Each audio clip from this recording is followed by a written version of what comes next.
Короче, я раскрыла тайну, почему у меня постоянно ломается упаковка. Это вот Essence. Это тоже Essence. Catrice. Catrice. Тоже, смотрите, треснула. А оказывается, это один и тот же бренд. Представляете? Вот у меня есть румяна от L'Oréal.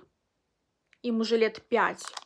Тоже пластиковая упаковка, но она нормальная.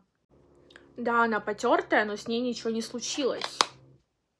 И вот такая вот тема. Постоянно у меня ломается упаковка либо от Catrice, либо от Essence. Вы хотя бы, когда увидите их, передайте, что это не дело. Пусть сменят производителя, сменят упаковку. Мы готовы переплатить немного больше.